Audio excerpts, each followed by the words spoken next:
Hello विद्यार्थी मित्रांनो, मी गोकुळ टेकाळे स्वागत करत आहे तुमचं जीटी इंजिनिअरिंग अकॅडमी या युट्यूब चॅनलवर. So engineering admission process start झालेली आहे 2026-2027 साठी.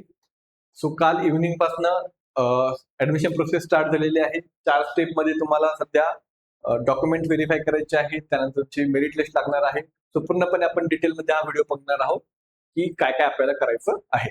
सो सगळ्यात आधी मी तुम्हाला एक गोष्ट सांगू इच्छितो की आपण एक मुंबई युनिव्हर्सिटी, पुणे युनिव्हर्सिटीसाठी एक व्हॉट्सअप ग्रुप बनवलेला आहे. ज्यांना पण या युनिव्हर्सिटीमध्ये ऍडमिशन घ्यायचं आहे, तुम्हाला काही कॉलेज रिलेटेड काही इन्फॉर्मेशन पाहिजे असेल तर तुम्ही नक्की त्या ग्रुपमध्ये विचारू शकतात, एकमेकांना हेल्प करू शकतात. सो डिस्क्रिप्शन बॉक्समध्ये मी व्हॉट्सअप ग्रुपची लिंक दिलेली आहे. तो आपण ओपनच ठेवणार आहे त्याचा चॅट बॉक्स, कारण की तुमचे जे काही डाऊट आहेत आपण त्याला क्लिअर करण्याचा प्रयत्न करणार आहोत. सो आता आपण व्हिडिओला स्टार्ट करूयात.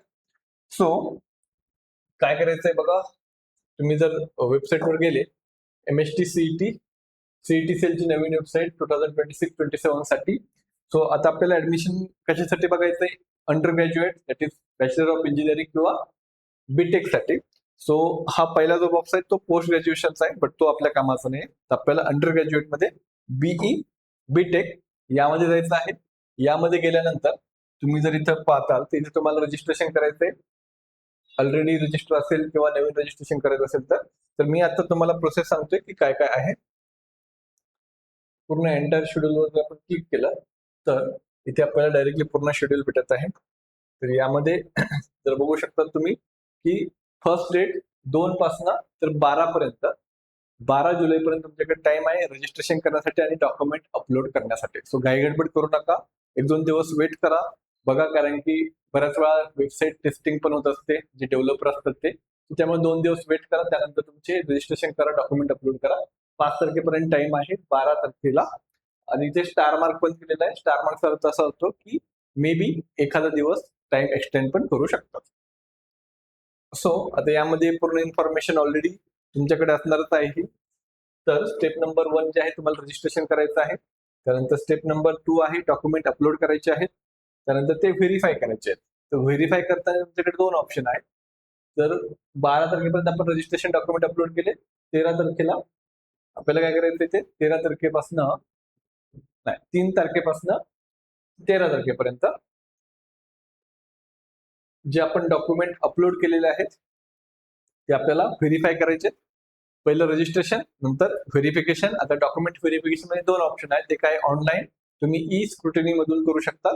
दुसरं आहे ऑफलाईन, जवळच्या तुमच्या जे काही FC सेंटर आहे, स्क्रुटिनी सेंटर आहे, त्यामध्ये जाऊन तुम्ही तुमचे ऑफलाईन डॉक्युमेंट व्हेरीफाय करू शकतात. आणि मी सजेस्ट करेन तुम्ही ऑफलाईनच जा, कारण की ते लगेच होऊ शकतं. त्यात काही चेंजेस असेल तर लगेच तुम्हाला क्लिअर होईल. ऑनलाईनला तुम्हाला कुठे जायची गरज नाही, बट जर काही चेंजेस करायचे असतील तर मग डॉक्युमेंटमध्ये काहीतरी अपलोड करताना चुकीचं डॉक्युमेंट अपलोड झालं असेल किंवा असं काही असेल तर तुम्हाला थोडंसं 2 दिवस वेट करावं लागेल. तर तुम्ही ऑफलाईन केले तर बेटर आहे. त्यानंतर थर्ड स्टेप आहे, त्यामध्ये 15 जुलैला काय होणार आहे, 15 जुलैला होणार आहे तुमची प्रोव्हिजनल मेरिट लिस्ट. ही फायनल नाही, प्रोव्हिजनल आहे. तर त्यामध्ये जर काही करेक्शन करायचे असतील तुमच्या नावामध्ये किंवा डॉक्युमेंटमध्ये तर तुमच्याकडे 3 दिवसाचा टाइम आहे. 16, 17, 18 जुलै पर्यंत तुम्ही ते करू शकता. आणि नंतर 5वी स्टेप आहे, नेक्स्ट स्टेप आहे, ज्यामध्ये तुमची फायनल मेरिट लिस्ट लागणार आहे, ज्यामध्ये तुमचा रँक वगैरे येऊन जाईल. ज्या स्टुडंटचं या फायनल मेरिट लिस्टमध्ये ऑप्शन फायनल मेरिट लिस्टमध्ये नाव असणार ते स्टुडंट ऍडमिशन घेण्यासाठी इलिजिबल राहणार आहे. याचा अर्थ असा होतो. आणि त्यानंतर मग तुमचे कॅप राऊंड वगैरे स्टार्ट होणार आहे. सो याची डॉक्युमेंट वगैरे लिस्ट जी आहे ती मी व्हॉट्सअप ग्रुपला पोस्ट करेलच, आणि आणखी ज्या काही इन्फॉर्मेशन आहे ती व्हॉट्सअप ग्रुपला देईल. तर तुम्ही तो ग्रुप नक्की जॉईन करा. आणि बाकी तुमचे काही डाऊट असतील तर तुम्ही नक्की कमेंटमध्ये विचारू शकतात किंवा डायरेक्टली व्हॉट्सअपवर तुम्ही सुद्धा विचारू शकतात. सो असं तुमचं शेड्यूल असणार आहे. सो आता काही गडबड करायची गरज नाहीये. म्हणजे तुम्ही डॉक्युमेंट रेडी करा चांगले, प्रॉपरली 2-3 सेट करून ठेवा. झेरॉक्सचे पण 2-3 सेट करून ठेवा. ओरिजिनलचा प्रॉपरली सेट करून ठेवा.